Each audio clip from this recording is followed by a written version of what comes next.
1절에서 10절까지 보겠습니다.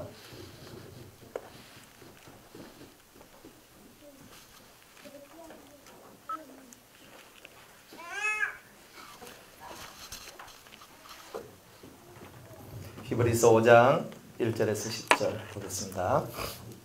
대제사장마다 사랑 가운데서 취한 자이므로 하나님께 속한 일에 사람을 위하여 예물과 속지 않은 제사를 드리게 하나니 저가 무식하고 미혹한 자를 능히 용납할 수 있는 것은 자기도 연약에 쌓여 있음이니라. 이러므로 백성을 위하여 속죄제를 드림과 같이 또한 자기를 위하여 드리는 것이 마땅하니라. 이 종기는 아무나 스스로 취하지 못하고 오직 아론과 같이 하나님의 부르심을 입은 자라야 할 것이니라.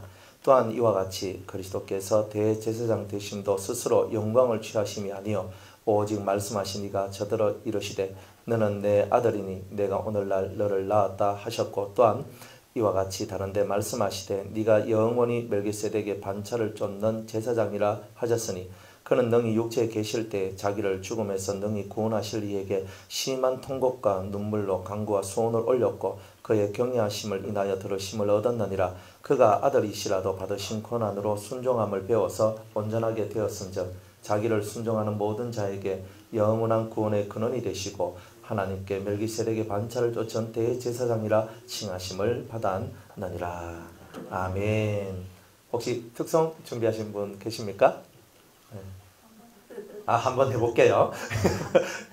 예, 집사님 오늘 특성으로 하나님께 이건 돌립니다.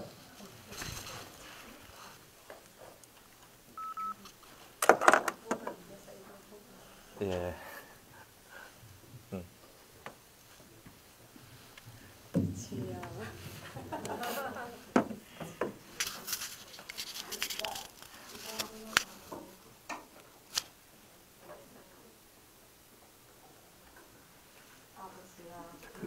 뭔데요? 주는 완전. 주는 완전합니다. 사실 하나님께서 변화산 교회로 인도하실 때 이제 제가 다 좋았어요. 가르칩니다 마음이 있었는데 인간적인 마음이 하나 올라왔어요.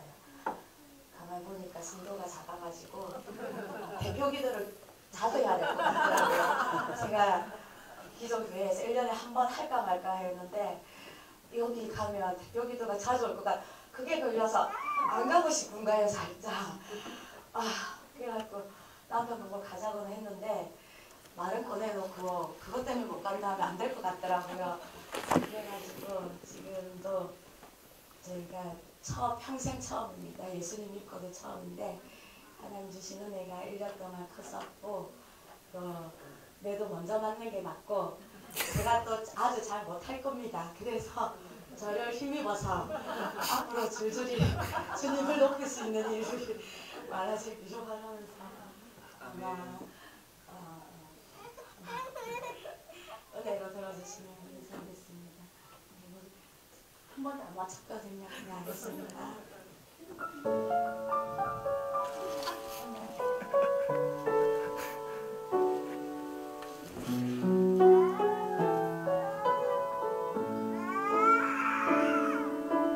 주여 우린 연약합니다. 우린 오늘을 힘겨워합니다. 주 뜻 이루며 살기엔 부족합니다. 우린 연약합니다. 주여 우린 넘어집니다. 오늘 하루를 또 힘쓰합니다. 주 뜻 긍휼을 구하는 죄인입니다. 우리 주만 바라봅니다. 한없는 주님의 은혜 온 세상 위에 넘칩니다. 가릴 수 없는 주 영광 온 땅 위에 충만하네.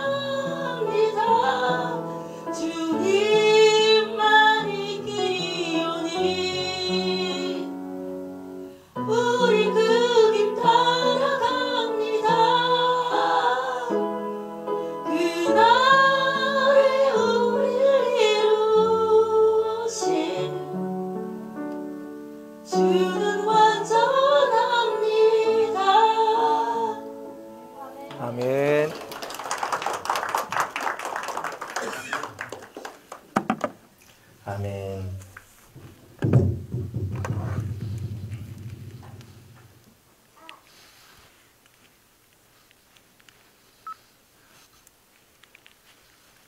기도하겠습니다.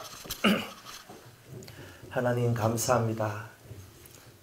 감사합니다.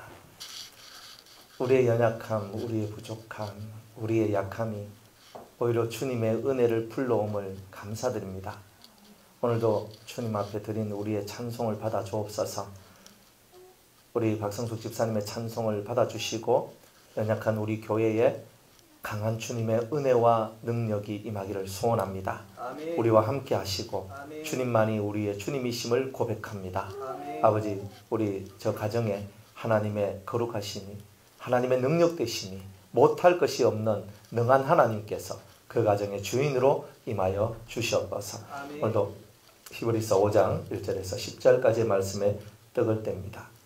주님 함께 하시고 오늘 주님의 마음을 배우는 이 시간 되게 하옵소서. 예수님의 이름으로 기도드리옵나이다. 아멘.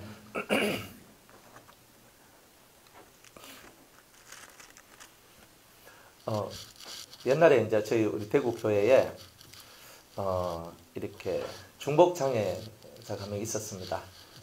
명국이라고 있었거든요. 근데 그 친구는 2살 때까지 정상이었어요. 그런데 2살에 이렇게 그 서랍을 이렇게 서랍이 이렇게 있으면은 옷장 서랍 있잖아요. 5단 서랍 같은 거. 그걸 기어타고 올라가다가 위에서 툭 떨어졌는데 이 머리를 모서리에 이게 팍 박았는 거예요. 그때부터 해가지고 애가 간질이 생기고 정신에 문제가 생기기 시작했어요. 그러면서 더 이상 정신이 자라나질 않았어요. 그래서 그 친구의 나이는 항상 2살이었어요. 나이가 20몇 살 때 이제 죽었는데 그때까지 항상 누워 있었습니다. 2살 이후로. 그때 그 사건 이후로. 처음에는 조금 기다리면 나중에는 탁 누워서 한 번도 이렇게 일어서 본 적이 없는 친구였어요. 그래가지고 그분이 이제 그 엄마하고 이제 그 아들하고 딸하고 3명이서 대구에 살다가 부산으로 왔어요. 부산 저 모라 주공 아파트인가 저쪽에 있잖아요. 그 무슨 구리고 저쪽에 저 있잖아요. 예, 하여튼 그 터널 그 밑에 그 모라 주공 아파트 있는데 이제 예? 백양 터널 그 백양 터널 가기 전에 이쪽에 예, 대구에서 오면은 그렇더라고요. 그래 그 모라 주공에 이제 거기서 이제 사셨는데 어쩌다가 이제 또 우리 서로 연결이 돼가지고 이제 그분은 하고 같이 이제 대구로 이제 와서 우리 공동체에 같이 생활을 하게 됐어요. 이 친구는 모든 거 먹는 거, 입는 거, 씻는 것을 다른 사람들이 다 도와줘야만 했어요. 그래가지고 엄마가 만약 그 출타를 해야 될 경우가 있으면 우리 교회 집사님이나 청년이나 뭐 이렇게 그저 누구 다 붙어가지고 케어를 해주고 씻어줍니다. 그리고 몸이 점점 자라니까 한 18, 19 정도 되면 장성하거든요. 되게 무거워요. 그러니까 여자들이 잘 못해요. 그런 남자들이 이제 웃고 이제 병원 가고 이렇게 했거든요. 그래가지고 몇 년이 흘렀는데 문제는 뭐냐 하면은 이제 사람들 마음 속에서 무슨 마음이 이제 왜 저 사람은 2살 때 저렇게 다쳐가지고 머리를 다쳐가지고 저리 창해를 입고 자기 스스로 먹을 수 있나 자기 스스로 생각을 할 수 있나 자기 스스로 할 수 있는 게 아무도 없는 저 사람이 왜 이 땅에 살아야 되는가? 저 사람이 세상을 살아가야 될 이유가 있나 하는 거였어요. 있나 하는 거예요. 그런데 다들 그렇지 왜 저 사람이 왜 저 친구가 왜 저렇게 살다가 저렇게 죽을 거면 차라리 나지 않았으면 훨씬 더 나았을 것인데 근데 왜 하나님은 저 사람의 인생을 저렇게 되도록 만들어 놓으셨을까? 여러분들 가끔 이런 생각 안 해보세요? 한 번씩 해보시죠. 저도 그 딜레마 그런 생각을 해봤어요. 그래 해봤는데 중요한 거는 그 친구는 아무것도 하는 것이 없는데 하는 게 있어요. 뭐냐면 엄마로 하여금 예수를 믿게 했고 엄마로 하여금 그 교회에 나오도록 했어요. 엄마로 하여금 기도하게 했어요. 그리고 주변 사람들을 봉사정신이 투철한 사람으로 만들어줬어요. 그 사람을 보면은 누구나 다 선한 마음을 가져요. 내가 도와줘야 되겠다. 그러니까 저는 이 사람이 왜 자기 스스로 할 수 있는 것이 아무것도 없는 이 사람이 이 땅에 왜 필요한가? 이 사람이 사명이 있나? 이 땅에 있어야 될 존재의 목적, 이유가 있나? 아무리 머리를 굴려봐도 이 사람은 없는 사람이에요. 그런데 나중에 이걸 깨달았거든요. 세상에 어떤 사람이든 존재의 이유가 없는 사람은 없다는 거예요. 이 사람이 비록 누워있어도 다른 사람을 선하게 만들고 속에 선한 양심이 살아오르도록 만들어내는 하나님의 도구로 사용되어져 있고, 이 사람을 통하여 예수 믿지 않았던 가족들이 예수 믿을 수 있도록 땡겨냈다는 거. 그러니까 이 사람은 아무것도 한 거 없어요. 자기 인생 자체를 헌신한 거예요. 우리는 한 번도 그런 생각을 하고 살아본 적이 없었거든요.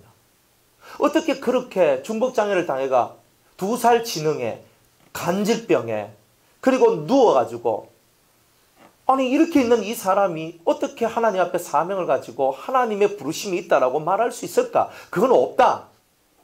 그런데 하나님께서는 얘기합니다. 내가 그 사람을 불렀고 내 도구로 사용한다는 겁니다. 세상에 태어나가지고 호흡을 하는 사람들은요, 하나님으로부터 다 사명, 부르심이 있다는 거예요. 누구든지 간에. 좋은 의도로 사용되어지든 나쁜 의도로 사용되어지든 다 자기 나름의 일이 있다는 거예요. 그 일이 오늘 우리들은 제사장의 일, 은혜로운 제사장의 일이 되기를 원하는 거죠. 그래서 부르심을 얻었다는 것은 존귀하다는 겁니다. 여러분들이 예수를 믿는 것만 해도 존귀하거든요. 여러분들이 예수를 믿고 예배당에 나온 것만 해도 존귀한 거예요. 그런데 그 존귀가 빛나는 존귀가 되고 더 큰 존귀가 되기 위하여서 하나님은 여러분들에게 사명을 주셨다는 거예요. 사명을 요즘 말로는 미션이라고 얘기를 하대요. 미션 하잖아요. 이번 달 미션 이렇게 하대요.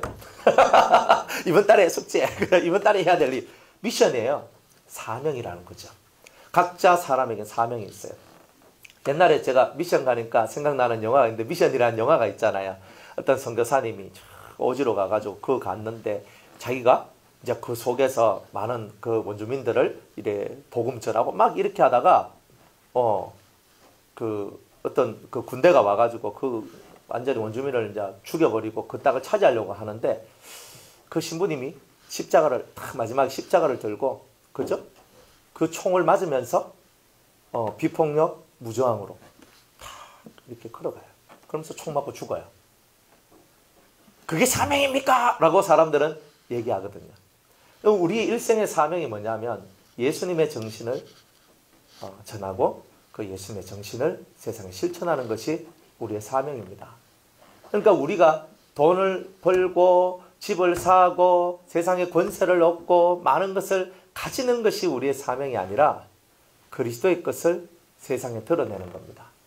여러분들 여기에서 여러분이 떠나면 이미 사명에서 벗어난 겁니다. 여러분들이 가장 근본적인 거, 눈에 보이는 이 세상의 이 화량을 보세요. 우리 여기 수영만, 이쪽 수영에 이렇게 봐도 여도 막 하잖아요. 엄청 화려하죠. 여기 옛날에 수영로 교회가 이 근방에 있었다 그러대요. 그 있기 전에 술집이 그렇게 많았대요. 그래서 수영로 교회가 딱 들어오니까 술집이 많이 줄어들었대요. 그러다가 수영로 교회가 저쪽으로 이사를 갔어요. 가니까 또 생겨난대요. 참 이게 교회 하나가 있다가, 그죠? 교회 하나 없다가 있으니까 사라지는 게 있고, 있는 교회가 사라지니까 또 생기는 게 있어요. 교회의 사명이 뭘까? 그렇죠? 그 수영로 교회 빈자리에 이제 우리 변화산 교회가 왔는데, 그죠? 뭐 술집이 사라지고 뭐 이런 거 있잖아요. 그죠? 뭐 술집이 사라지고 뭐 이런 역사가 일어나야 되는 거 아니겠습니까? 그리고 술집이 사라진다는 게 중요한 게 아니고, 왜 술집이 사라지나? 사람들의 생각과 사상이 달라졌다는 거예요. 이게 중요한 거예요. 사람들이 뭔가 변화가 되더라. 술 마시는 건 죄입니까? 술 한 잔 마셨다고 죄진 겁니까? 포도주 한 잔 마셨다고 뭐 죄진 겁니까? 소주 한 잔 딱 마셨다고 막걸리 한 잔. 여러분 그렇게 생각하면 안 돼요. 죄는 다 마음에서 올라오거든요. 술 한 잔 마셨다고 그게 죄는 아니에요. 그렇다고 술 마시라 하는 건 아닙니다. 뭐 죄는 아니다. 그러나 성경은 뭐라고 얘기했냐면, 술 취하지 말라. 이는 방탕한 것이니. 딱 이렇게 나와요. 딱 방탕은 어디서부터 시작됐냐? 술로부터 시작된다. 그렇기 때문에 하나님은 모든 방탕의 시작은 술이다. 그래서 너희들은 술 취하지 말라. 이런 방탕한 것이 딱 나오는 거예요. 그러니까 하나님께서 우리에게 주시는 이 메시지가 딱 나오는 거예요. 그리고 교회가 딱 쓰면 방탕함의 세계가 점점 사라지는 거예요. 여러분들도 예수 믿기 전하고 예수 믿고 난 다음하고 틀린 게 뭐예요? 예수 믿기 전에는 방탕한 삶을 살아가지만 예수 믿고 난 다음에 그 방탕이 사라지는 거예요. 그게 예수 믿는 효과고 능력입니다. 그러면 오늘 우리가 예수를 믿는다는 것은 하나님께서 우리를 부르시는 부르심의 목적이 있다는 거예요. 여러분들이 그냥 와서 우리 예수 믿고 천국 갑시다 하고 여기 모여 있는 것이 아니라 여러분들이 하나님에 의해서 부름을 받은 것은 이 세상에 대한 하나님의 선하신 계획을 이루고자 하는 그 뜻이 있는데 그것을 이루고자 여러분이 이 자리에 서 있다는 거예요. 그래서 여러분들 모두 다 사명자라는 거예요. 근데 오늘 이제 이 사명에 대한 얘기를 여러분들과 함께 나누는데 오늘 과연 이 성경 속에서 어떤 사명을 우리가 가졌는가? 어떤 사명을 가졌는가?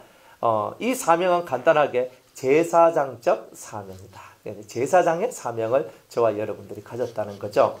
뭐 이거 성경을 쭉 읽어도 우리가 잘 이해를 이제 못하는 것들도 많은데 그래도 성경을 읽어봐야 이 속에 있는 뜻을 좀 알 수가 있습니다. 한번 제가 읽어볼게요. 대제사장마다 사람 가운데서 취한 자이므로 하나님께 속한 이 일에 사람을 위하여 예물과 속지 않은 제사를 드리게 하나니 저가 무식하고 미혹한 자를 능히 용납할 수 있는 것은 자기도 연약에 쌓여 있음이라. 이러므로 백성을 위하여 속죄의 제를 드림과 같이 또한 자기를 위하여 드리는 것이 마땅하니라. 옛날에 구약시대에 있었던 제사장은요, 남의 죄를 용서하고 사해 주기 위해서 먼저 자기 죄의 사함을 받는 거예요. 이게 그 성경에 쓰여 있는 제사장의 모습이었어요. 왜? 나도 제사장이니까. 내가 제사장인데 나는 죄를 가지고 있는 제사장이라는 거예요. 그래서 내가 죄를 가지고 있는 제사장이기 때문에 죄를 가지고 있는 저 무식하고 때로는 미혹한 자를 용납할 수 있다는 거예요. 여러분들, 죄를 한 번도 짓지 않는 사람은요, 죄를 짓는 사람을 용납할 수가 없습니다. 이해가 안 가죠? 죄를 한 번도 안 지어본 사람이 죄를 지은 사람을 용납할 수 없습니다. 왜냐하면 동병상련이라고 같은 마음을 가져본 적이 없기 때문에 저 사람을 이해할 수 있는 이해의 틀이 없는 거예요. 그런데 우리들도 하나님 앞에서 어떤 사람은 이런 죄를 짓고 어떤 사람은 이런 죄를 지어요. 사람마다 각자 죄를 짓는 부분이 달라요. 그런데 그 죄를 딱 지음으로 말미암아 이 마음속에 뭘 가지냐면 약점이라는 것을 가져요. 사람들이. 그러면 약점을 딱 가지게 되면 그 다음에 어떤 일이 벌어지냐면 다른 사람이 죄를 지었을 때 어떻게 나와요? 옛날에는 내가 죄 안 짓을 때는 저런 나쁜 놈의 새끼, 저런 죽일 놈, 죽일 년 하면서 막 욕을 한단 말입니다. 사람들이. 욕을 하다가. 근데 내가 죄를 지은 전력이 딱 생겨버리면 그 다음에 어떻게 나오냐면 아, 그렇구나. 저 사람도 저 사람의 연약함 속에서 저렇게 고통하고 울부짖는 모습이 또 저렇게 나왔구나 하는 것을 이해를 하는 일들이 나옵니다. 여러분들, 겉으로 드러난 죄만이 죄는 아니에요. 성경은요, 겉으로 나온 죄는 드러나 있는 것뿐이에요. 그런데 속으로, 이 속에 있는 이 죄는 어마무시하게 무섭단 말이에요. 여러분들이 나는 죄 안 지었어요. 나는 뭐 도덕적으로, 윤리적으로 난 다 깨끗해요. 여러분들이 그렇게 아무리 마음속에 가지고 있어도 마음에서 올라오는 이 죄성에 대해서 여러분들이 결코 자유할 수가 없다는 거예요. 그래서 이 속에서 남을 미워하고 시기하고 질투하고 거짓으로 농락하고 막 이 속에 온갖 아집과 고집들이 꽉 차 있는 이런 것들에 대해서는 나는 죄라고 생각을 안 한다는 거예요. 여러분들이 죄라고 생각하지 않는 그 부분이 바로 죄라는 거예요. 마음의 세계를 예쁘게 만들어 가야 되는데 우리는 겉의 세계만 예쁘게 만들어내면 될 것이다. 그건 바리새인들의 생각이고요. 우리는 바리새인과 서기관의 의보다 더 나은 의, 속과 겉을 일치시키는 것. 비록 우리는 부족하고 약해요. 좀 전에도 우리 집사님 찬양했죠. 나는 연약합니다. 꼭 그러잖아요. 주님은 완전하시고 나는 너무나 약하고 난 너무나 부족하고 난 너무 실수투성인데 그러나 주님께서 우리를 위한 그 계획, 주님이 우리를 위한 그 큰 은혜로 말미암아 우리 또한 주님께서 당신의 그 완전함 속으로 우리를 이끌어 주실 것입니다. 근데 이렇게 우리가 고백을 하잖아요. 그러니까 여러분들이 그런 이 심령이 되어야 하는 거예요. 그래서 이 심령 속에서 제사장은 제사장인데 예수님은 죄가 없는 제사장이에요. 죄가 없는 제사장인데 예수님한테는 무슨 마음이 있냐면 하나님의 마음이 있는 거예요. 그래서 창조주의 마음 뭐냐? 내가 너를 낳았다. 내가 너를 창조했다. 이건 무슨 뜻이에요? 내가 너의 주인이다. 내가 너의 아버지다. 이런 뜻이거든요. 아버지가 자식을 사랑하죠. 아버지가 자식을 사랑해요. 엄마가 자식을 사랑하잖아요. 아마 내 목숨을 내놔라 해도 자식을 위해서 아마 부모가 목숨을 내놓으라 하면 내놓을 부모들도 있을 거예요. 뭐 여러분들 있습니까? 그래도 나는 살아야 됩니까? 하여튼 그렇게 있을 거예요. 부모의 마음이거든요. 예수님이 이 땅에 오신 것은요. 누구의 마음을 갖고 왔냐면 아버지의 마음을 갖고 온 거예요. 그래서 아버지의 마음, 그 부모의 마음으로 자식을 긍휼히 여기는 그 마음으로 오셨다는 거예요. 우리도 다른 사람한테는요. 관용이 적지만 자식한테는 관용이 많아요. 안 그렇습니까? 자식은요. 속썩여도 하면서도 참는 거예요. 근데 다른 사람이 하면 이제 막 들이받잖아요. 그 왜 그래요? 부모의 마음과 부모의 마음이 아닌데 차이가 있어요. 그런데 예수님은요, 이 땅에 오셨을 때에 죄가 없는 분임에도 불구하고 죄 있는 우리를 확고하게 이해할 수 있었던 이유는, 그리고 우리를 사랑할 수 있었던 이유는, 그거는 아버지의 마음, 하나님 아버지의 마음을 가지고 오셨기 때문에 그런 거예요. 그래서 예수님은 큰 마음을 가졌어요. 이 올 인류 모든 이 사람들을 자기 자식과 같은 그 마음으로 받았고, 그리고 이들을 위해서 내가 죽는다는 거예요. 그래서 영존하신 아버지의 이름으로 그렇게 예수님이 오신 거다 이 말이에요. 근데 우리들도 마찬가지예요. 여러분들이 죄를 가지고 제사장 노릇은 할 수 없어요. 죄는 해결을 해야 돼요. 죄는 해결을 해야 돼요. 그런데 문제가 어디 있냐면 우리의 이 심령 속의 넓이가 얼마만 하냐는 거예요. 하나님은요, 온 세상에 깔려있는 수많은 죄인들, 진짜 더럽고 취약하고 악한 죄인들의 세계를 예수의 피로 씻어주는 용서의 일과 용납의 일을 하셨어요. 그리고 누구든지 회개를 하면 받아줄 수 있는 은총의 길을 걸어갔어요. 그럼 여러분들 심령 속에 제사장이 뭐냐 이 말이에요. 제사장이라는 것은 아버지의 마음을 가지고 있는 하나님의 사람을 보고 우리는 제사장이라고 일컫는다는 거예요. 아버지의 마음 같은, 아버지의 마음. 여러분들이 이 아버지의 마음 혹은 어머니의 마음, 이런 마음들을 갖고 있을 때 비로소 여러분들은 진정한 제사장이 된다는 거예요. 제사장이 돼요. 그러면 제사장의 길을 걷는다는 것은 너무나 어려워요. 왜? 내가 내 자식을 키워봐도 와 진짜 내 자식이니까 내가 참고 넘어간 게 한두 가지가 아닌데, 내가 남들을 바라보면서 저 사람을 자식 같은 마음으로 내가 대우한다는 것 자체는 기적인 거예요. 그러니까 성경에서 가장 큰 기적이 뭐냐 하면 내 자식이 아닌 사람을 내 자식같이 여기는 그 마음이 기적이에요. 여러분들이 세상에서 뭐 병든 자, 암 걸렸는데 암뿌리가 뽑혔습니다. 기적입니다. 라고 얘기하죠. 그것보다 더 큰 기적이 있어요. 그 더 큰 기적이 뭐냐 하면 내가 낳은 자식도 아니고 나하고 피 한 방울 섞이지 않는 그 사람을 위하여 희생하고 헌신할 수 있는 아비의 마음을 가지는 것, 이 진정한 제사장의 마음을 가지는 그 사람이 진짜 예수쟁이고 하나님의 사람이고 올바른 사람이라는 거예요. 우리는 이것을 깨우치고 가야 되는 거예요. 그런데 그것을 못 깨우치는 사람은 마음이 좁아요. 좁아. 그럼 마음이 요만해요. 제가 교도소 사역을 10년을 했거든요. 그러면 세상 천지의 나쁜 놈들 다 봤어요. 저는 천지의 나쁜 사람, 온갖 사람들 다 봤어요. 10년 동안 하면서 살인, 그러니까 사형수, 무기 15년, 12년, 10년, 7년 뭐 말할 것도 없어요. 제가 어디 갔냐면 옛날 청송 감호소라 그랬죠. 그죠? 감호소에 갔거든요. 그래 감호소에 가요. 일반 죄수들은요 파란 옷을 입거든요. 감호자들은요 누리끼리한 옷을 입어요. 이게 옷이 달라요. 그래 가. 그러면 이 사람들이 감호소에 온 사람들은 정가가 보통 몇 범이냐면 6범, 7범, 8범, 9범, 10범. 거기는 별들의 잔치예요. 별들이 얼마나 많으신지 막 그거 가면 눈이 막 뱅글뱅글 돌아갑니다. 그래 물어봐요. 무슨 죄 짓고 왔나? 그러니까 제가 도둑질 안 했습니까? 그래 도둑질을 그래 왜 하노? 그냥 좀 열심히 성실하게 살면 안 되지. 글쎄 말입니다. 한 번 하고 두 번 하고 세 번 하다 보니 이게 길이 열려버렸습니다. 길이 열렸대 그 길이. 그러니까 이 사람들은요 나와가지고 딱 교도소를 그냥 밥 먹듯이 들락날락거리는 거예요. 30년 있으면요 30년 중에 20년은 교도소에 있고 10년은 바깥에 나와 있는 거예요. 이런 거예요.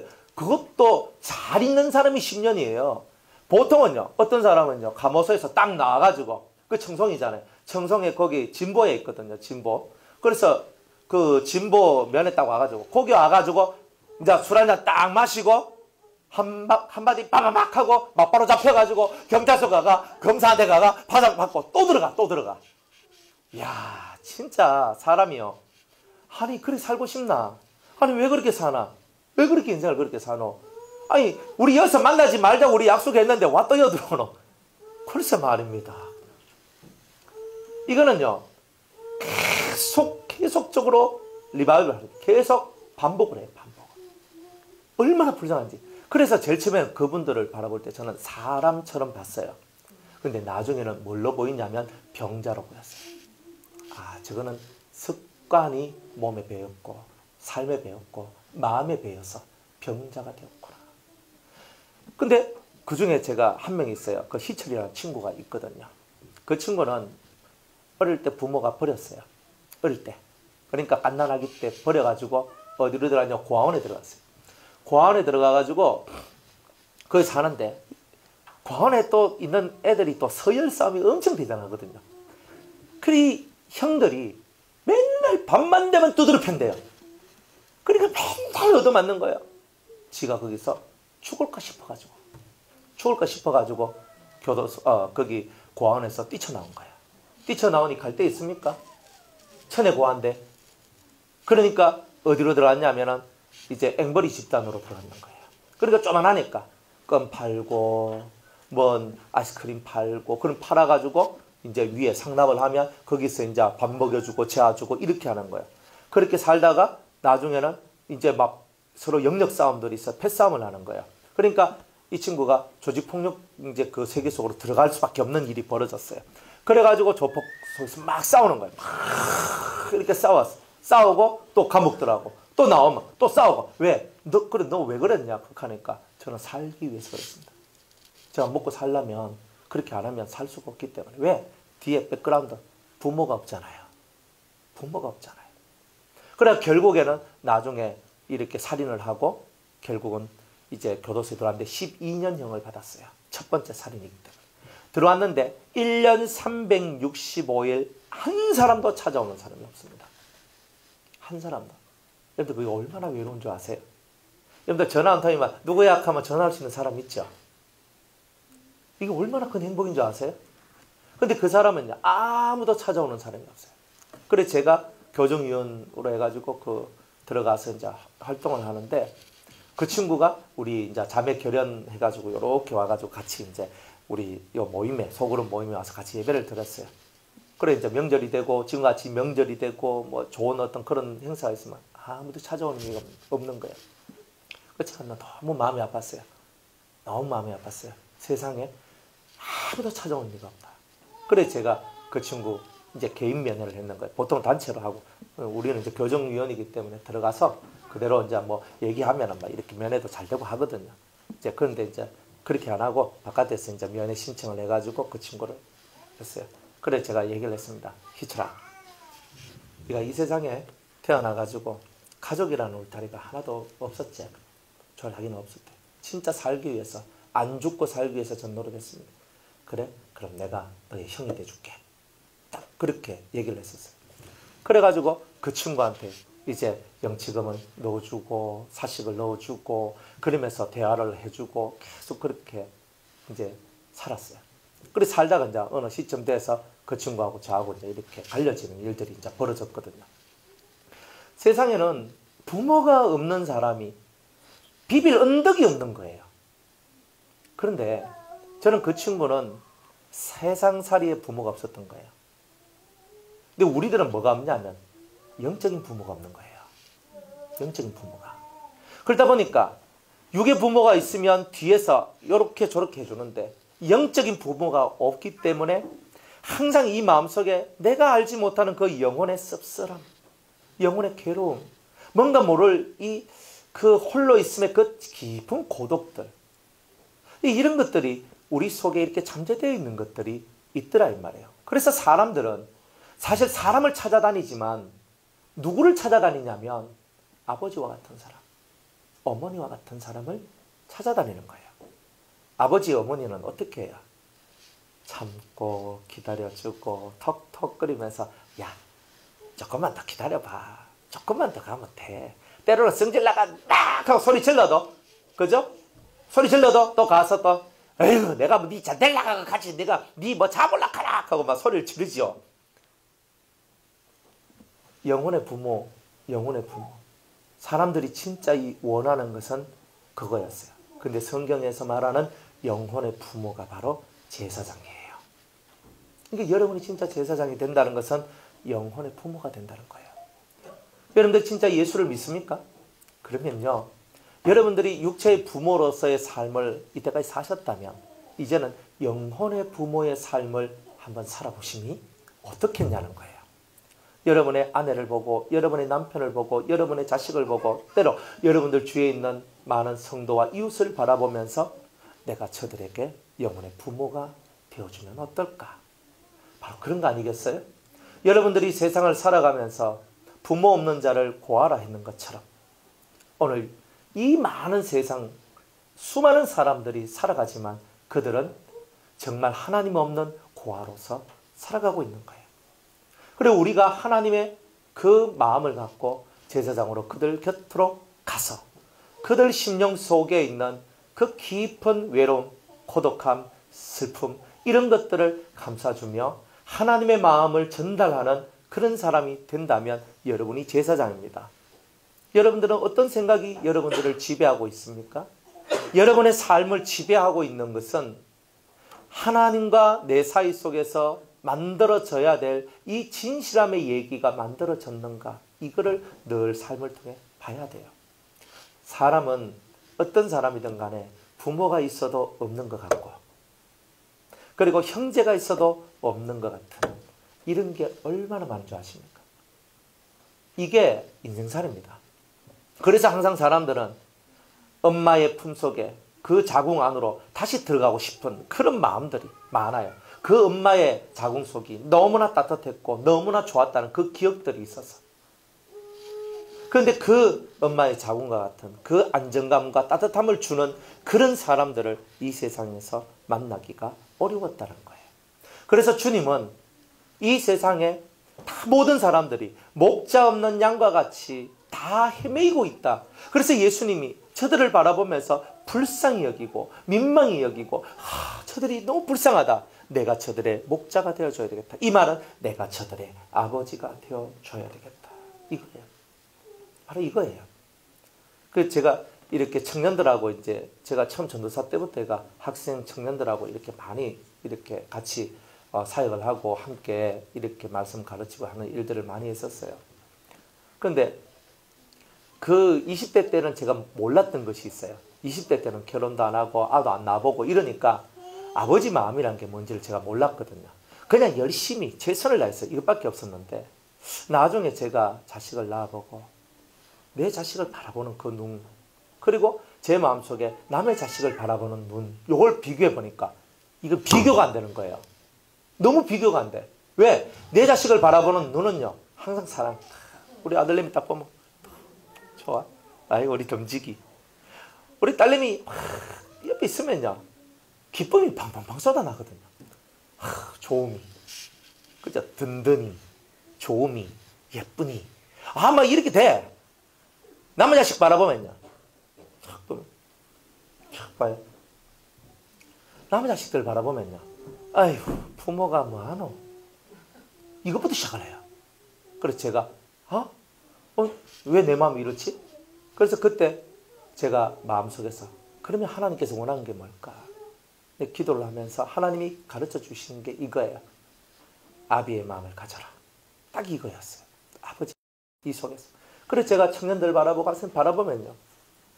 걔네들 진짜 내 새끼 같아요. 우리 지금 교회도 청년들이 꽤 있거든요. 근데 걔네들 바라보면요. 다 제 새끼 같아요. 솔직히 우리 애들한테는요. 해주는 거 사실 별로 없어요. 저는. 이제 별로 그죠? 진짜 해주는 거 별거 없거든요. 근데요, 남의 자식들한테는요, 내 자식들한테 안 해준 걸 다 해줘요. 그러니까 우리 자식들이요, 저를 가만히 쳐다봐요. 쳐다보는 거예요. 한날은 우리 아들 데리고 이제 어떤 청년 이제 옷을 사러 가는데, 그래 같이 갔어. 같이 가는데 제가 수십만 원짜리 옷을 사가지고 그 친구를 주는데, 야 원정아, 아들아, 이 옷이 어때? 이렇게 하니까 괜찮네요. 좋아요. 그래 하고 하는데 지는 일생 태어나가지고 저한테 그런 옷을 한 벌도 선물 받아본 적이 없어요. 그런데 우리 아버지는요. 남이거든. 자기 아들한테는 아무것도 안 해주는데 남의 자식들한테 막 해주는 거예요. 막. 그래 해주니까 이 아이가 가만히 이리 지켜보는 거예요. 이 아이가 지켜보더니 저거 엄마한테 아버지가 그러시더라. 다 하는데 좀 섭섭한 건지. 그죠? 그래 이제 이 마음 속에서 그런 거예요. 자기 자식한테 해주는 만큼 남의 자식한테 해주면요. 그 사람은 성인문자입니다. 근데 우리는요. 자기 자식한테 해주는 만큼 남한테 합니까? 그죠? 뭐 반이라도 합니까? 아니면 10분의 1? 남의 자식은 관심이 없어요, 우리는. 그죠? 그러니까 내한테 관심이 최고 많고, 그 다음엔 내 자식, 내 가족, 그 다음엔요, 귀찮다, 힘들다, 다 탁 던지는 겁니다. 그런데 예수님은요, 온 인류를 자기 자식으로 품어드린 거예요. 품어드린 거예요. 그러니까 우리가 예수의 마음을 가진다는 것은 뭐냐면, 피 한 방울 섞이지 않는 그 사람들을 향하여 아비의 마음을 표출할 수 있는 그 마음, 그 넉넉한 마음, 그 세밀한 마음, 부모가 자식을 바라볼 때 세밀하게 챙기고 세밀하게 말을 하고 세밀하게 이끌어가는 것처럼 그런 마음들을 이웃들한테 펼치는 자들이 되기를 원하는 것. 이게 바로 제사장. 그러니까 제사장으로 부름을 받았다는 것은 그런 거예요. 그러니까 우리의 심령이 그런 제사장으로 부름을 받았다면 여러분들은 땡 잡은 겁니다. 왜 땡 잡았냐면 내가 인생을 개떡같이 살 수 있는 그런 삶을 찰떡같이 살 수 있도록 그 길을 주님이 열어주셨거든요. 나는 나만을 위해서 살았는데, 나 기껏 해봐야 내 가족을 위해서 살았는데, 이제 좀 더 나은 것을 위해서 살 수 있는 그 가치관과 그 길이 열렸다는 거예요. 그러니까 예수의 마음을 가진다는 것은 그런 겁니다. 돈 생기면 뭐 할래요? 저는 일본어로 하고 싶은 게 학교를 세우는 거거든요. 왜 학교 세웠냐면, 그것도 그냥 일반 학교가 아니라 대안학교 같은 학교를 세우고 싶은 거예요. 초, 중, 고, 이렇게.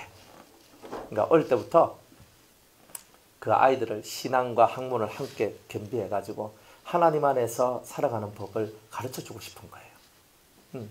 그러면요, 그 대학생들, 요즘에 뭐 일 없잖아요. 뭐 일 없는데, 걔네들요, 다 쓸 수 있어요. 그죠? 초등학교, 중학교, 고등학교 해가지고 임용 그거 안 해도 다 쓸 수 있어요. 임용 안 해도. 그 임용고시 쳐야 되거든요. 그죠? 근데 오늘 이제 오면서 우리 형제님 한 분하고 같이 얘기를 했는데, 우리가 이제 사범대생 4명이 있어요. 영어 교육과가 3명이고, 국어 교육과가 1명이라. 근데 요것들이 무슨 그걸 하냐면, 우리 교회, 대구 교회 바로 앞에 조일 고등학교라고 있거든요. 대구에서 제일 좋은 데입니다. 가장 좋은 데입니다. 예. 말귀는 잘 알아들으셔야 되죠, 그죠? 가장 좋은 학교입니다. 가장 좋은 학교입니다. 그래, 한데, 얘네들이 모여서 얘기를 했대. 그럼 무슨 얘기 했냐면, 우리, 조일 고등학교를 접수하자. 그러니까, 왜냐면, 열심히 공부해가지고, 영어과, 국어과, 뭐, 이 있잖아요. 뭐, 있으니까. 그러니까, 영어과 3명이니까, 1, 2, 3학년, 한 학년씩 맞고, 근데 국어 교육학과니까 또 뭐 해가지고, 저 아이들한테 예수의 생명을 전하고, 저 아이들의 삶을 변화시키자. 하고 있었다는 거예요. 그럼 막 교육학과도 아닌, 그럼 니는, 그래서, 저는 가서 이렇게 방과 후 기타 가르치는 거 뭐 그렇게, 이런 얘기를 하는 거예요. 그래, 청년들이 모여서 앞날을 걱정하고, 내가 어떻게 할까? 이게 아니라, 건설적인 거. 탁, 앞에 보면서. 예. 그래 하는 거예요. 그래, 교육학과 애들은 그렇게 하면 돼요. 사범대 애들은. 그런데 그렇게 아닌 애들은요.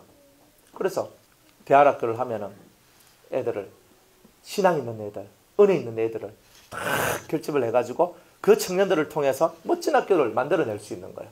그래가 다 신앙 있고 은혜 있는 애들이 은혜 있는 아이들을 만들어내는 거죠. 안 그래요? 좋은 텃밭, 좋은 마음의 밭을 가지고 있는 사람들이 좋은 열매를 맺는 것처럼 모든 것은 다 그렇게 가는 거예요. 그래서 제 마음속에 때가 되고 기회만 된다면 그것은 한번 하고, 그렇다고 그래서 그걸 뭐 제가 사기업으로 만들고 이런 건 없어요. 젊은 이들이 주를 위해 살 수 있는 터전을 마련해 주고 싶은 거예요. 저는 이렇게 살다가 죽을 거예요. 그거는 제 사명이고. 저는 하고 하는 거예요. 저는 원래 제가 한 교회에 뭐 오래 있고 뭐 이런 거는요, 크게 생각 안 하거든요. 안 하고, 제가 뭔가를 확 이렇게 해놔놓고 딱 해놓으면 누군가가 또 은혜 많이 받은 그런 전도사님, 목사님들이 나오면 또 물려주고, 뭐, 우리 유성교회도 그럴 거고, 변화산교회도 때가 되면 또 귀한 분들이 또 올라오면 또 그분들이 또 써야 되잖아요. 저도 이제 50이 하니까 뭐 앞으로 한 30년 할 수 있을 것 같더라고요. 한 80살까지. 강대라면 80이라 그랬으니까, 그죠? 30년 할 겁니다. 그래 하는데. 어쨌든 간에, 뭐 제가 영원히 할 수 없으니까 누군가는 또 올라와서 해야 되잖아요. 그러니까 계속 그런 것을 만들고 젊은 청년들이 하나님 앞에서 일할 수 있는 일터를 마련하고 그렇게 해주면서 그렇게 하는데 그게 무슨 마음이냐? 저한테는 그게 아비의 마음이에요. 내 새끼들의 길을 열어주고 싶은 거예요. 내 자식들의. 우리 교회도 전도사님들이 있고, 이제 또 우리 또 부목사님도 계시고, 다 하지만 길을 열어주고 싶은 거예요, 사실은. 전 저 혼자 다 해먹고 살아가는 거 싫어요. 많이 먹어봐야 밥도 2그릇 먹으면 배가 차가지고 더 이상 못 들어가는데, 그죠? 나머지 남는 거는 나눠줘야 되잖아요. 그러니까 밥 2그릇 먹을 것도 없고, 1그릇 먹고, 다 나눠주면 되는 걸 가지고, 뭘 그걸 가지고 손잡고 이렇게 살아가느냐. 그렇게 할 거 없다, 이 말입니다. 그래, 우리가 인생을 살면서 아비의 마음이란 게 뭔가? 좀 통 크게 살자. 좀 통 크게 살자. 좀 넓게 보고, 크게 보고. 그래, 제사장이라는 것은 그런 거예요. 제사장 옷에 에봇이 있는데, 그 에봇에다가 12보석이 딱 있어요. 12보석이. 이 12보석이 뭐냐? 이스라엘의 12민족들, 12족들. 그들을 내 가슴에 품는다는 뜻이거든요. 하나님의 사람들을, 온 인류를 내 가슴에 품는 마음. 이게 바로 제사장의 마음이라는 거예요. 여러분들 지식으로 첫날 만날 그걸 가져둬요. 지식은 행함이 없으면 그건 아무것도 아니에요. 지식을 가지는 이유는 뭐예요? 변화를 만들어내기 위해서. 세상을 새롭게 만들기 위해서 그런 거예요. 그래서 저는 우리 대구교회는 청년들이 많아서 제가 뭐 계속 와요. 그럼 계속 와요. 그래가 우리 대구교회는 미래가 좋다. 근데 우리 부산교회는 청량이 없다. 청량이 없어. 그죠? 예. 근데 조금만 기다리십시오. 하나님이 하시는 줄 모릅니다. 이제 젊은 청년들이 또 이쪽으로 몰려들지 또 어떻게 합니까? 그죠? 그래, 뭐. 그래, 이 젊은이들이 살아야 다 사는 거예요. 젊은이들이 살아야 다 사는 거예요. 그러니까 우리가 나이가 들고 돼가면 이 아비의 마음, 좀 더 대성적 아비의 마음, 큰 마음들을 가지고 우리가 내 자식, 네 자식 자꾸 그런 것 속에서 틀을 잡고 살지 말고 모든 이들이 하나님의 은혜 안에 살 수 있는 그것을 만들자는 거예요. 근데 그런 마음들이 바로 하나님의 마음입니다.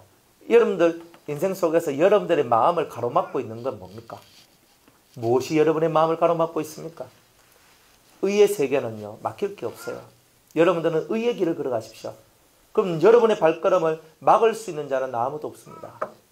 우리가 범죄하고 죄의 길로 가면 우리의 발목이 다 잡히지만 우리가 의의 길로 걸어가면 잡힐 게 하나도 없고 하나님의 뜻을 따라서 우리는 쭉 가면 돼요.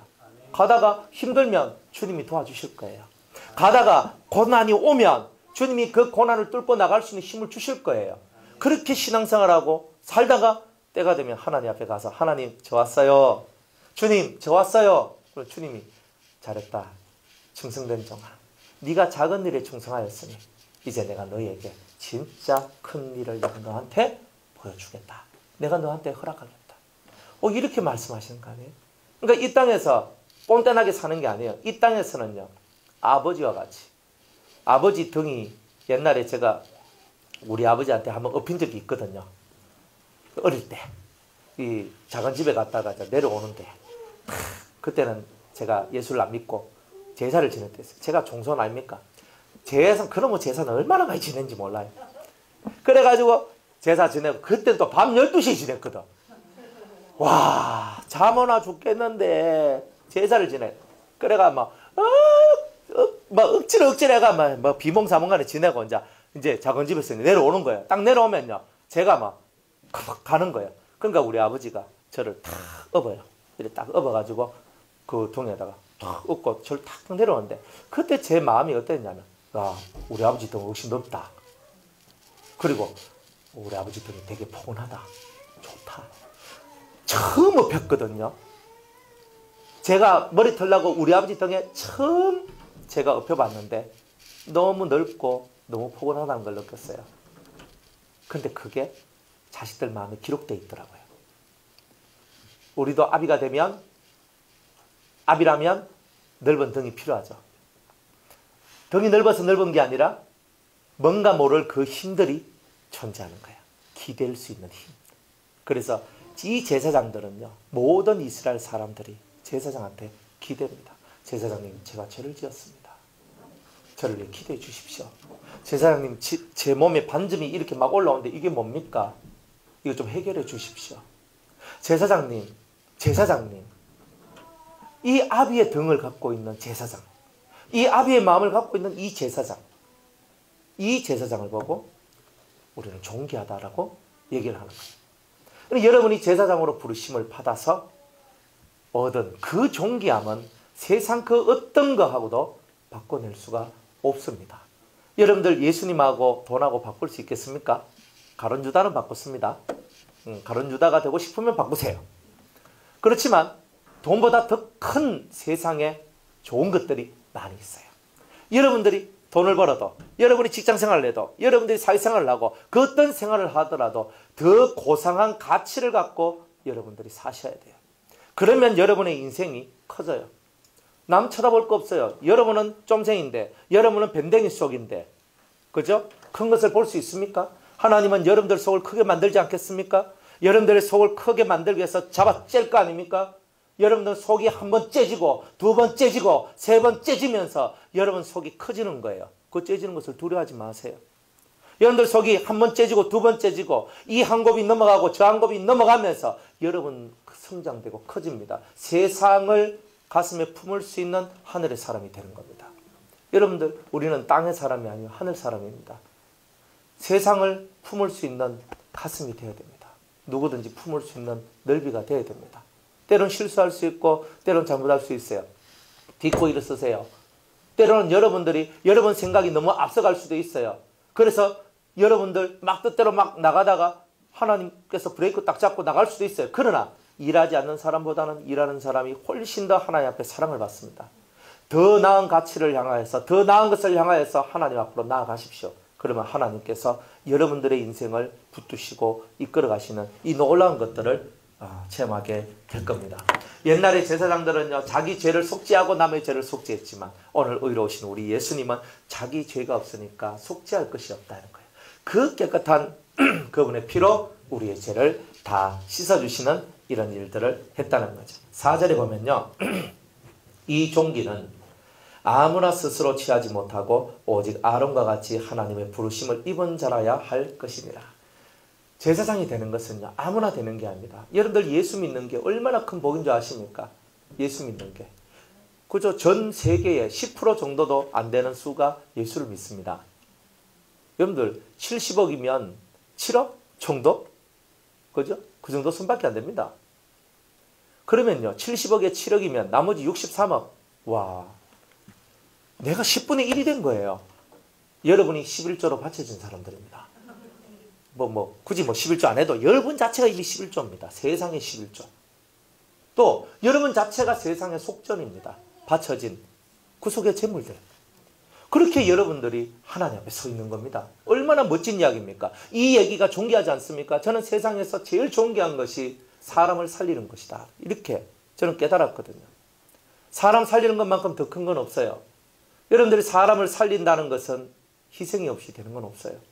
우리가 희생하고 우리가 죽고 내가 없어지면 우리는 한 사람도 살리고 두 사람도 살리고 세 사람도 살리게 될 거예요. 어떤 청년 하나가, 그죠? 우리 이제 저 대구에서, 근데 제가 1층에 있다가 우리 원장님하고 같이 얘기하고 쭉 나오는데 한 청년이 같이 딱 따라 나오는 거예요. 딱 따라 나오면서 제 손을 딱 잡아요. 목사님, 감사합니다. 당신이 저희 생명의 은인입니다. 딱 이렇게 얘기를 해요. 제가 지 목숨을 살려준 것도 아니고 사실은 아무것도 아니에요. 그런데 그 어두운 가운데 있을 때 그 어두움 속에 있는 그 친구를 끄집어냈거든요. 우울증 걸려가지고 맨날 막 우울증이 속이 뒤집어졌거든요. 막 뒤집어져가지고 고통했는데 그 친구가 저하고 막 같이 예배 드리고 그러면서 이제 그 우울증에서 거의 벗어나는 거예요. 지금 우울증 없어요. 그래가지고 웃고 아주 신앙이 좋고 은혜 속에 그래서 결혼해가지고 아도 가지고 그리고 지금 그렇게 돼 있거든요. 그러면서 다 그렇게 있어요. 그럼 목사님 참 감사합니다. 근데 그 말을 들었을 때 제 마음속에 뭐가 나오냐면 이 친구는 내가 낳지도 않았는데 내가 낳은 적이 없잖아요. 내가 낳은 적이 없는데 낳은 적이 없는 이 친구가 나를 아버지라고 부르거든요. 아버지라고. 그러니까 목사님은 우리 아버지이십니다. 그래, 목사님 우리 아버지십니다. 그러니까 애들이 아버지같이 따라요. 이 심령 속에 걔네들은 보는 눈이 없고 걔네들은 아무것도 없습니까? 다 봐요. 다 봅니다. 예력이 봅니다. 근데 진짜 진심으로 아버지같이 해준다는 거예요. 영적으로, 신앙적으로, 삶적으로. 이 심령 속에서 그 아비의 마음을 가지기까지 얼마나 많은 시간 들이받고 고통했을까. 하나님께서 주시는 그 아비의 마음을 하나 얻기 위해서 얼마나 많이 울었을까. 한 명을 가슴에 품고 울고 두 명을 가슴에 품고 울고 울었던. 왜? 불쌍해서. 불쌍해서. 세상에는요, 불쌍한 자가 너무 많아요. 너무 많아. 마음에 행복도 없고 기쁨도 없고 즐거움도 없고 감사도 없고 은혜도 없고 뭐 아무것도 없어. 너무 불쌍한 거예요. 진짜 그분들 이렇게 안고 울고 싶은 거예요. 나이가 적거나 나이가 많아. 이 속에 넓은 등짝이 필요하더라 이 말이에요. 여러분들의 마음이 넓은 등이 되어 주시길 바랍니다. 누구한테 기대를 하지 마세요. 뭘 자꾸 누구한테 기대가지고 뭐 저 사람이 날 어떻게 줄 것인가, 저 사람이 날 어떻게 주실 것인가, 그런 거 생각 이제는 그만할 나이가 안 됐습니까? 내 스스로 딱 서야지. 내 스스로 딱 서서 나의 길을 잘 가야지. 지금은 그럴 때예요. 그런 사람이 등짝이 넓어지는 거예요. 그러면 누군가가 와서 여러분한테 싹 기대요. 그리고 여러분들 보고 뭐라고 부르냐면 파파, 마마, 예? 아버지 혹은 어머니 이렇게 불러요. 이렇게 부른다고. 그러니까 이런 세계가 여러분한테 열려질 때 예수의 세계가 열린 거예요. 다른 거 고민할 거 한 개도 없어요. 여러분들이 고민하고 있는 것은 뭡니까? 하나님의 나라? 정말 하나님의 나라를 생각해 보셨습니까? 독사굴에 어린이가 손 넣고 장난쳐도 물지 않는 거 우리는 팡부로 부른대. 그죠? 여러분들 속에 다 독사 다 있거든요. 얘가 장난 좀 치면요, 와 장난치다 하면서 팍 무릎 꿇습니다. 기분 좋을 때는요, 같이 놀자 하다가 기분 좀 싸하면요 막 팍 들이박습니다. 안 그렇습니까? 여러분들 집에 그런 독사 한 마리씩 꼭, 한 마리 하면 안 되고, 여러분들 집에 꼭 독사들이 다 있거든요. 근데 여러분 집에 있는 그 독사가 바깥에는 없겠습니까? 근데 여러분 마음속에도 그 독사가 있거든요. 다 사람은 다 좋을 때 좋은 거예요. 이 속에서 독사가 다 있거든요. 탁 하면요 팍 물어버려요. 이게 인생입니다. 그런데요, 주님은 말씀하십니다. 독사굴에 손 넣고 천진난만하게 어린애가 막 헤재우면서 뱀들아 놀자 하고 막 헤재어요. 옛날 같았으면 확 물어가지고 애를 죽였을 것인데 주님의 나라가 오면은 아무리 장난쳐도 물지 않는데요. 최고 경이로운 말씀이 사자와 어린 양이 함께 길을 걸어요. 사자가 풀을 먹고. 성경에 그렇게 써 있잖아요. 사자가 풀 먹는다고 여러분들 상상이나 가십니까? 사자하고 양은 무슨 관계예요? 그죠? 사자한테 양은 점심 도시락입니다. 점심 도시락하고 같이 길을 가고 있는, 그러면 가다가 이제 좀 배고프다 하면 확 잡아먹고 있잖아요. 그건데 사자와 어린 양이, 염소와 곰이, 늑대가 함께 길을 걸어가요. 함께 풀을 먹고 함께 하면서 서로가 이렇게 하모니를 이루면서 살아가요. 그게 하나님의 나라입니다. 여러분들 속에 있는 독사, 여러분들 속에 있는 사자 죽여야 되지 않겠습니까? 확 사자같이 굴면서 확 잡아먹고. 근데 마귀입니까? 마귀가 어린 양을 잡아먹죠. 우는 사자와 같이 달려온다 그랬잖아요. 마귀가. 사자같이 왜 삽니까? 주님은 어린 양인데 우리는 어린 양이 돼야 되죠. 마귀가 사자같이 달려와도 우리는 어린 양 대신 예수님의 길을 걸어가는 어린 양이 돼서 가면 어린 양 예수가 말씀의 검으로 사자를 물리쳐 줘요. 우리는 그렇게 사는 거예요. 예수 믿는 사람들의 삶은 다른 거예요. 누가 똑같이 살려고 하지 마세요. 사람들과 똑같이 교회 문제를 갖고 법에 가가지고 뭐 어찌고 하는데. 그런데 그거는요, 우리가 진짜 쪽팔리는 거예요. 교회가 해결을 못해가지고 법으로 가. 무슨 교회 문제 갖고 법에 가고 법에 가서 심판을 받는 거예요. 세상 모든 법이 이 성경의 법보다 못하거든요. 그런데 이 성경의 법 가지고도 해결하지 못할 것이 만들어졌다면 이거는 교회가 아닌 거예요. 우리는요, 이 모든 문제를 성경을 갖고 다 해결할 수 있어요. 이 성경대로만 움직이면 다 돼요. 그런데 우리는 이 성경대로 움직이질 않아요. 그러니까 문제가 해결되는 게 한 개도 없는 거예요. 이 하나님 말씀이 진리입니까? 여러분한테 길이요? 생명입니까? 그렇다면 이 말씀대로만 움직이면 여러분들 인생 속에 해결되지 못할 문제가 한 개도 없어요. 그런데 이대로 안 움직이잖아요. 이대로 움직여야 되는데 안 움직이잖아요. 성경이 말하고 있는 길, 그 길을 찾아가야 되는데 안 찾아가지요. 그러니까 안 되는 거예요. 찾아가면 됩니다. 이게 만고불변의 진리입니다. 성경은 위대하거든요. 하나님의 책입니다. 하나님의 스토리인데 이 책은 내가 가지고 있는 이 힘하고는 감히 상상할 수 없을 만큼의 엄청난 위력을 갖고 있습니다. 어떤 문제든 성경에 써있는 이 말씀을 통해서 해결을 받을 수 있습니다. 그 길을 잘 찾으셔야 됩니다. 다른 데는 길이 없어요. 그런데 성경 안에는 진짜 길이 있습니다. 그래서 성경을 읽으셔야 됩니다. 그죠? 어떤 청년이 저한테 갑니다. 목사님, 제가 성경 7독하기 전까지는 이제는 더 이상 목사한테 질문을 던지지 않겠습니다. 저는 그런 말을 너무 좋아하거든요. 그죠? 성경 7번만 읽으면 사실 질문할 게 많이 떨어집니다. 성경을 여러분이 한 30번 정도 딱 읽어버리면요. 성경이 눈앞에서 사바다 갔다 그립니다. 눈 딱 감고 있으면요. 말씀이 그냥 속에서 올라오고 위에서 내려오고 뭐 이러면서 이 속이 얼마나 좋아진지 아십니까? 성경 올해는 성경 읽으시기 바랍니다. 하루에 3장이면 1독, 하루에 10장이면 3독. 좋지 좋다. 나 20장이면 20독. 좋죠? 뭐 별로 안 한다. 니나 그래 하세요. 뭐 당신은 목사고 목사님 그래 성경 많이 읽고 은혜 많이 받아가 우리한테 팍팍 주시면 됩니다. 그죠? 다 그런 심보로 살기 때문에 인생이 거의 안 되는 겁니다. 성경을 읽으십시오. 성경은 보석입니다. 보화입니다. 여러분들 세상에 있는 보화는요. 금은 보석 다이아몬드는요. 그죠? 이 끼면 물려요. 물린다니까요. 그런데 이 성경은요. 같은 거 한 번 읽고 두 번 읽고 10번 읽고 100번 읽어도 물리지 않는 게 이 성경이에요. 몰랐죠? 몰랐구나. 근데 물리는 이 성경 읽고요. 재미없다 하는 사람은요. 비정상적인 사람입니다. 성경을 읽었는데 너무 재밌고 너무 좋아가지고 막 성경이 막 이게 너무 좋은 거예요. 성경이. 여러분들이 그 성경의 맛을 알면요. 다른 책이 손에 안 올라와요. 다른 책이 손에 올라오는 이유가 뭐예요? 성경이 재미없어서 그런 겁니다. 검은 것은 글이요, 흰 것은 총이로다 하고 사시니까 성경이 하나도 재미없는 거예요. 그런데 이 성경을요, 여러분들이 진짜 소리내서 읽고 마음에 두고 읽고 이 말씀을 곱씹고 묵상하고 곱씹고 묵상하면 이 속에서요, 뭔가 모를 샘이 한 개가 펑 하면 올라와요. 그 다음에 또 하나가 펑 하면서 올라와요. 시원하다 합니다. 시원하다 그래요. 여러분들이 그게 와야 되거든요. 그게 오면 여러분은 사는 겁니다. 누가 뭐래도 살아요.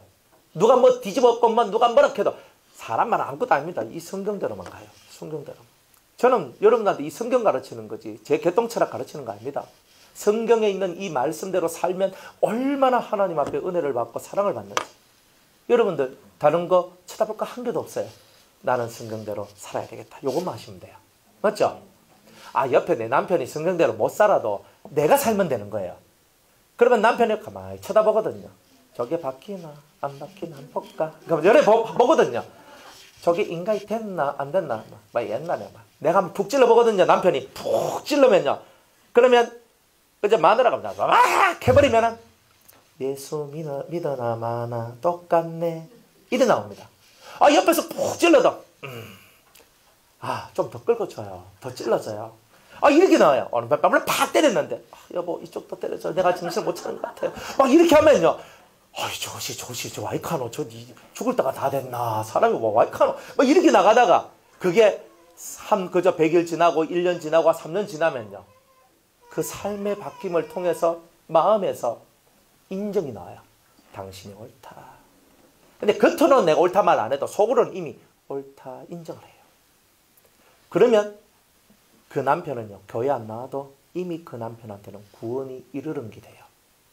왜? 그 삶을 동경하고 그 삶을 인정했다는 말은 예수님을 인정한 것 같아요. 그분이 결국 나중에는 마음으로 믿어 의에 이르고 입으로 신하여 구원에 이르는 거예요. 옆에 독사가 물어도 얼굴 버리시면 안 됩니다. 여러분들 예수 믿는 사람은요, 마가복음 16장에 보면 무슨 독을 마실지라도 해를 당하지 않는다 그랬어요. 옆에 독사가 와가 여러분을 확 물으니까 여러분이 버려지면 해를 당한 거지요. 사도 바울은 멜리데 섬에서 독사에 물렸는데 다른 사람이 다 죽는다 그랬어요. 안 죽었어요. 그러니까 신으로 숭상을 받고 내 신 아닙니다 하면 하나님 예수님 막 전했잖아요. 여러분들 독사에 물려가 벌해가지고 죽어 들어가는 것은 여러분들이 해독제가 없다는 거예요. 우리에게는 예수의 피가 가장 위대한 해독제고 말씀이 위대한 해독제거든요. 독사가 여러분을 확 물어도 예수의 피가 정화시켜버리면 다 나아요.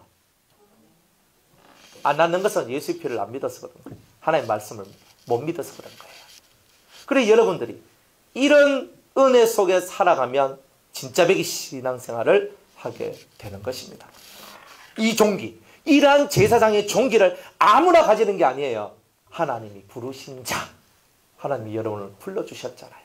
이런 자가 이 종기함 속으로 들어가니 이 종기함 속으로 너희들도 들어와라. 이렇게 얘기합니다. 여러분들 종기함 받고 싶습니까? 사람은요, 사람한테 존중받고 싶은 게 사람입니다. 그죠? 제가 문집사님 안녕하세요 했는데 이래 갔어. 그러면요 어때요? 그죠? 제가 존중받는 게 아니잖아요. 그러면 기분이 어때요? 더럽죠? 아닙니까? 여러분들 예지한테 예지야 안녕 이렇게 하고 있는데 예지 씩 지나가. 이놈의 것이 나가있나 하면서 이렇게 안 됩니까? 여러분들 사람이 존중받을 때 좋은 거예요. 알아주는 거예요. 서로가 집사님 안녕하세요 오셨어요 그러면서 어딜 가도 여러분들한테 그렇게 말해주는 사람이 없는데 여기는 집사님 오셨어요 오셨어요 존중받잖아요. 별로 안 좋은가 보네. 뭐 하지 마있어 그러면 뭐 하든지 말든지 뭐 자기가 다 알아서 하는 게지 뭐. 이 존중이요 얼마나 좋습니까? 여러분들 존중받는 거는요 사람이 가지는 최고의 행복이에요. 여러분들 아내를 존중하고 남편을 존중하세요. 바보 같고 멍청이 같아도 그죠? 이렇게 하면 되고 이렇게 하면 되는데 이렇게 보이더라도 내 눈에 볼 때는 하찮게 보이더라도 내가 아내를 존중하고 남편을 존중하고 자식을 존중하고 부모를 존중할 때 여러분들도 존중받게 됩니다. 다른 사람 존중 안 하는 주제에 다른 사람 내보고 존중 안 한다고 막 소리치고 이런 사람들 그거는 모르는 거예요. 여러분들 세상살이도 이치가 다 있잖아요. 여러분들도 인생을 어느 정도 사셨으니까 세상의 이치는 알 거 아니에요. 그 세상의 이치도 깨닫지 못하고 살아가는 우리라면 어떻게 되겠습니까? 이제 우리가 지난 과거의 삶 속에 우리의 잘못과 우리의 연약함과 우리의 악함은 하나님 앞에 회개하고 이제 오늘 이 시간 우리가 아비의 마음을 갖지 못했던 것을 회개하면서 이제 저는 아비의 마음을 갖겠습니다. 하나님 마음을 한번 가지고 내 인생 한번 살아보겠습니다. 내 남은 인생 아버지의 마음 갖고 저는 한번 살아보겠습니다. 이런 결단을 하는 것, 이 사람이 진짜 존귀함을 얻는 것 아니겠습니까? 세상에도 좋은 일 많이 한 사람 많습니다. 그 좋은 일, 그죠? 근데 그 좋은 일들은 다 무슨 일이냐? 육을 위하는 일이에요. 그러나 진짜 사람들이 원하는 것은 마음의 아비를 원하고 있다는 거예요.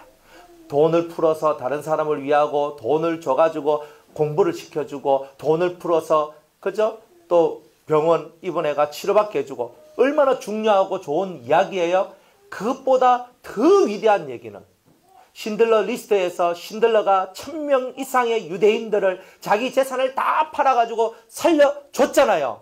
그러니까 지금 이 시대에도 신들러의 무덤을 찾아가는 유대인들이 있잖아요. 그때 살려줬던 1000명 이상의 사람, 1000 몇십 명인데 그 사람들이 신들러 리스트 뭐 한 90년도 정도에 나왔습니까? 지금 20 몇 년 전에 나왔는데 그때 당시 5000 몇백 명의 후손들이 나왔대요. 그래가 신들러 데이가 있는 거예요. 신들러한테 찾아가가지고 고맙습니다, 감사합니다. 이거를 그날을 만들어서 그들이요, 신들러를 위한 그날 기념의 날을 만들어요. 예수님은 우리 육체의 구원, 이게 삶의 구원뿐만이 아니라 가장 중요한 이 마음의 세계를 구원시켜 주는 거예요. 여러분들, 이 마음의 세계가 구원받기를 원합니다. 아비의 마음을 가지세요. 진실로 아비의 마음을 가지세요. 아버지의 마음이 없는 사람은 다 독사의 독을 가지고 있는 겁니다. 이 아비의 마음, 하나님의 마음, 이 예수님의 마음만이 여러분들을 존귀한 자로 올려줄 것입니다. 그러한 여러분들 되시기를 주의 이름으로 축복합니다. 다음 주에 5절 이하의 말씀 전하도록 할게요.